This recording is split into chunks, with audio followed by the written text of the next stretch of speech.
Welcome to Voices and Flow, the first and only spoken word show that we have here in Guyana.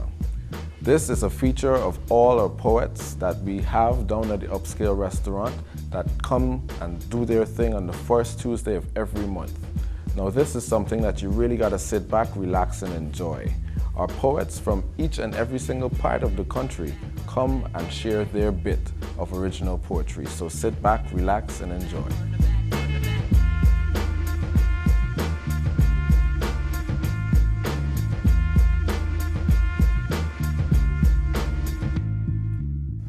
These eyes have seen and these ears have heard, and though I'm not yet fully matured, I feel the need to apologize for our future lies. You see, I don't feel that age makes you wise. So even though I'm very young, I'm going to apologize for the guys. So allow me to do this then, because we need your forgiveness. See, we're just men. We're just men, so forgive us for the nights that we will leave you alone, tears on your pillow and unanswered phone. We're just men, so forgive us for when we will forget your anniversary, the wedding, the birthday, even that bill that we will forget to pay. Damn. I really hope you can forgive me for that shit. We're just men, so forgive us then for all the times that you will ask us, what are you thinking? And we stare blankly at you and we say, nothing. Forgive us and understand that it's not that we don't feel, but when a man is hurt, he needs his time alone to heal.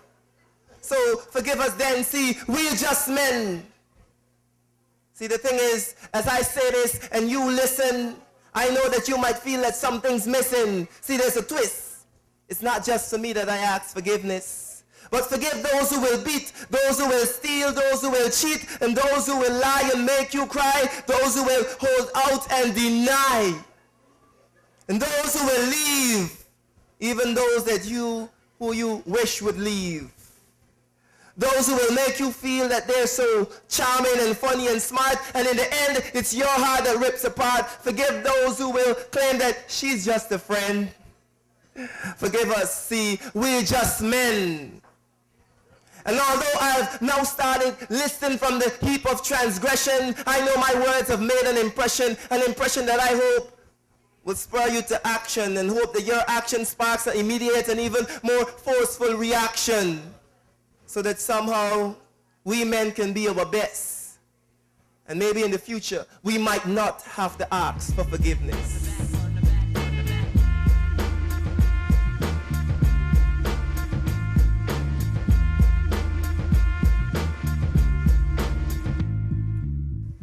This one is titled, My Reflection. As I looked in the mirror, an image appeared before me with whom I have a connection.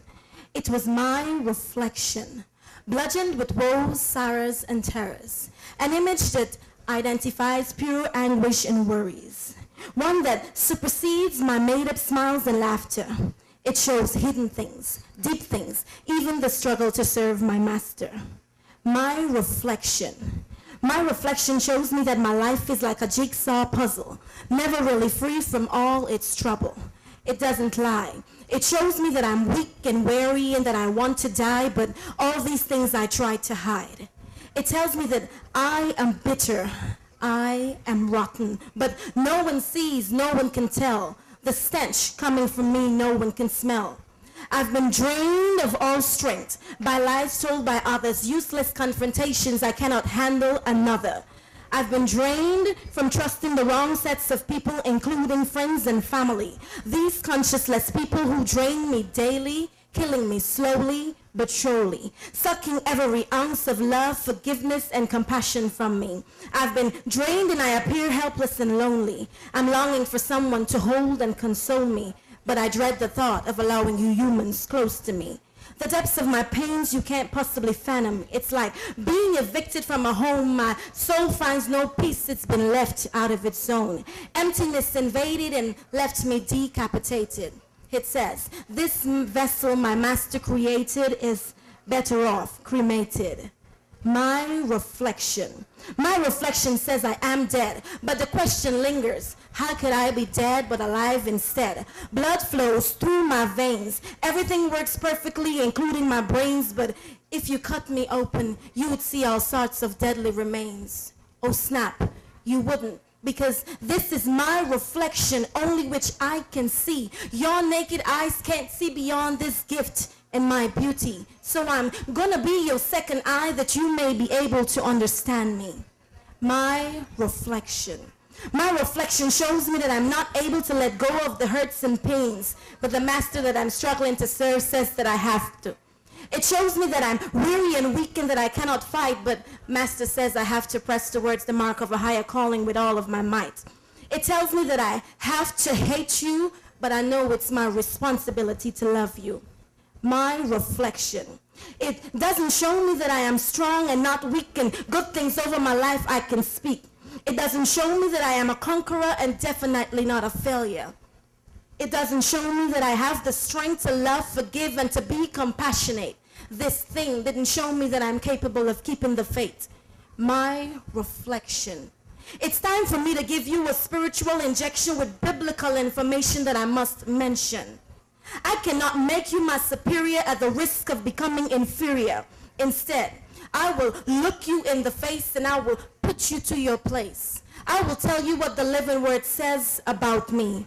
I am a leader and not a follower. So you cannot be my master. You cannot control me, so I compel you to join and say, I am free from my reflection. Thank you.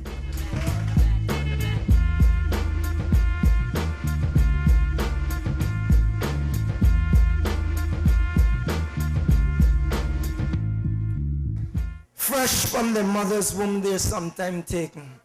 Called to a land that is unknown to all, but no curiosity would ever be extended for this mystery to be uncovered.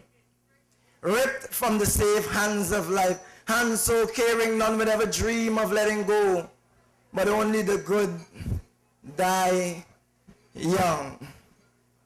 You see, death has no sympathy. It extends this hatred to persons that are undeserving of this wretched gift.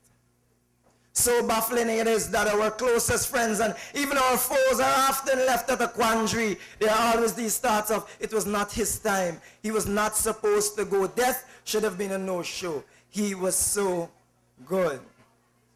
But as I said before, only the good die young. Throughout history, death has proven this hypothesis a reality. Look at Brother Bob, one of our greatest musical icons of the state, snatched away in the twinkle of an eye. Look at Martin Luther King. This guy had a dream of uniting the human race against self-hatred. Self-hatred because it's only self-hatred that would cause us to hate a man that has the same blood color running through his veins. This icon as well was taken away by our unseen friend to a world that we would rather not know. It's like death has a master plan to corrupt every strategy that the human race can fathom to rid themselves of division. If this is not so, then why did Princess Diana have to go? But only the good die young. You see, death has no sympathy. It feeds and thrives off of our grief. That's why if you're good, extend that part of you as much as you can. Be a beacon, for you can never tell if death is presently staring you in the face, calling your name with a blissful smile. I wish you would take me seriously. Death is no joke. Mercy is the least of its gestures that it would dare to extend towards you. As I sat and contemplate on this peevish phenomenon, I realized that death is so serious that even Jesus had to die just to save us from our sins. Explain that. Why did he have to die? For heaven's sake, this man was sinless, but only death could have paid the ransom so that we can be made free.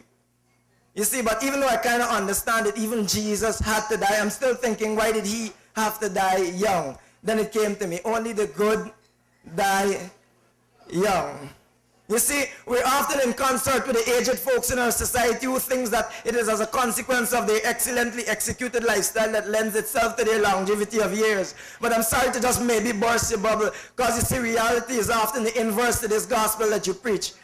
For many a times your long years on this earth is in actuality hell on earth being provided for the callous acts that you would have executed throughout your lifetime.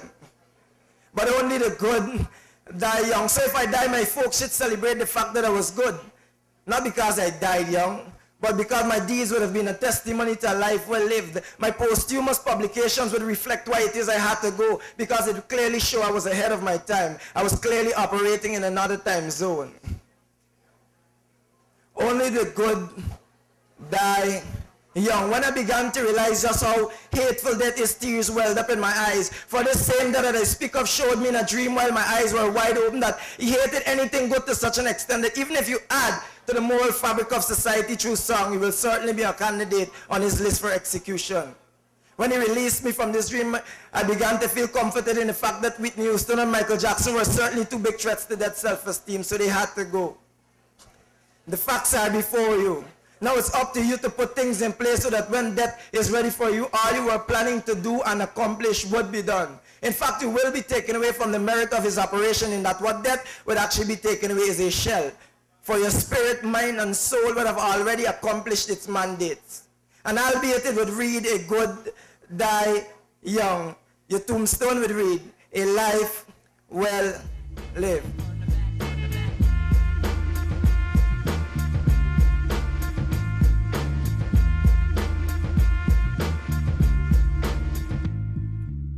So this is called Rant of a Rugrat. I tried to do this a couple days ago and messed it up real bad. Anyway, let's try it now. It goes, I don't need a higher level on this one for thinking. The cells need to be alive on this one for sinking. When I'm pile driving with this gun, you blinking? Cause the rapid fire is on point in the kitchen. See, you ain't eating, but you ain't cooking, but you eating and pissing. You ain't serving, but don't want to do the dishes. And after your dreams came true, you granted no wishes. Like broken street lights, ain't nobody trying to fix it. In the absence of band-aids, it takes longer to heal than blisters. All you do is kill the innocent with your negligent whispers, then call us a generation of vipers, not seeing us as the testers. All we got is a blessing, is life in itself, and the question, please for help. But you too blind to the pride in the words, so you find the measures to kindly deter the spirit of him or her that moves to cure hunger. Not knowing how it feels to be above but under. Rocking the food chain together, but on this level we asunder. See, you got the aura of a dollar, green with greed as if ink is your father. So you hail mother paper, leaving seeds that turn fruits to wither. Literally neglecting a gift of nature seems to be the breeziest societal caper, cause no one ever caters for when the tables turn and they're the underprivileged ones looking for funds, all day chewing the same gum like, please I help now. Remember, those with no speech didn't choose to be dumb. And if there's one in the breach, somebody loaded the gun. And if nobody teaches, how the heck will we learn? It don't always have to be monetary. Just share some keys so I can earn. See, I got a map too, but just don't know how to read the turns. And I can't ever lapse. At my camp, we all gotta churn. In actual fact, hands wash hands, make hand cleaner. They say no man is an island. But if I'm a homeless child, how is that expired? I'm not pointing fingers, just saying thanks for being a good listener, whether it was by choice or someone somehow tricked you. Because in reality, your child could fit this odd-paired slipper. Bless. Now that's some poetry that I'm thinking about that I think that you should enjoy.